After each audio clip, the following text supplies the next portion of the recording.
This is the Roots Tribe.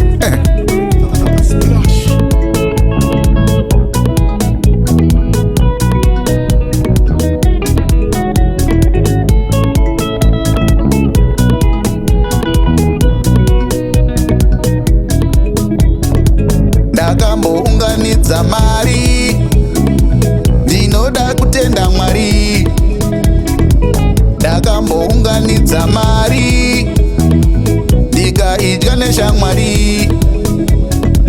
Kutedzana nemafaro, kukanganwa ndaive munhamo.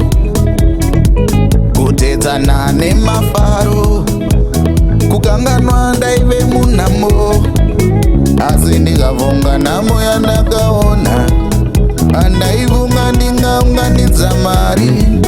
Asi ndikafunga nhamo yandakaona, handaivonga ndingaunganidza mari. Nhamo yandakaona wazvinzwa, nhamo yandakaona wazvinzwa, nhamo yandakaona wazvinzwa, nhamo yandakaona wazvinzwa, nhamo yandakaona wazvinzwa, nhamo yandakaona wazvinzwa, nhamo yandakaona wazvinzwa, nhamo yandakaona wazvinzwa.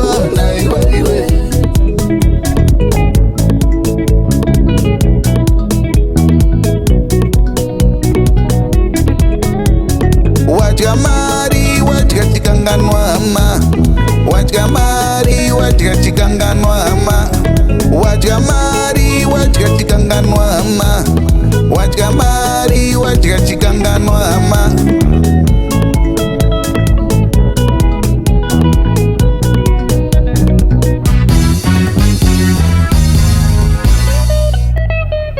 Pinda mudaro chigaba, ngoma yekwedu yorira. Vapanotamba nemvana, ngoma yekwedu yorira. Chekumirira hapana, ngoma yekwedu yorira.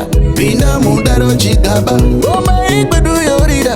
Chekumirira hapana, ngoma yekwedu yorira. Vapanotamba nemvana, ngoma yekwedu yorira. Pinda mudaro chigaba, ngoma yekwedu yorira. Chekumirira hapana.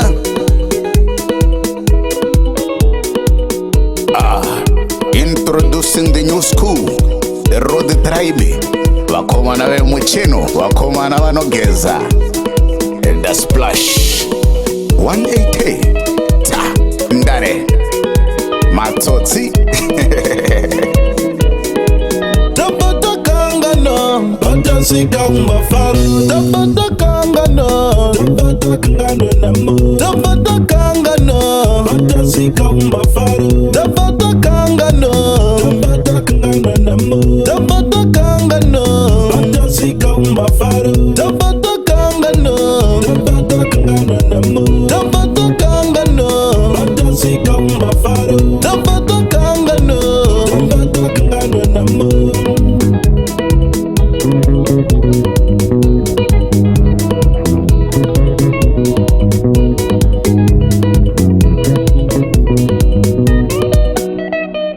Pinda mudaro chigaba, ngoma yekwedu yorira. Vapanotamba nemvana, ngoma yekwedu yorira. Chekumirira hapana, ngoma yekwedu yorira. Pinda mudaro chigaba, ngoma yekwedu yorira. Chekumirira hapana, ngoma yekwedu yorira. Vapanotamba nemvana, ngoma yekwedu yorira. Pinda mudaro chigaba, ngoma yekwedu yorira. Chekumirira hapana.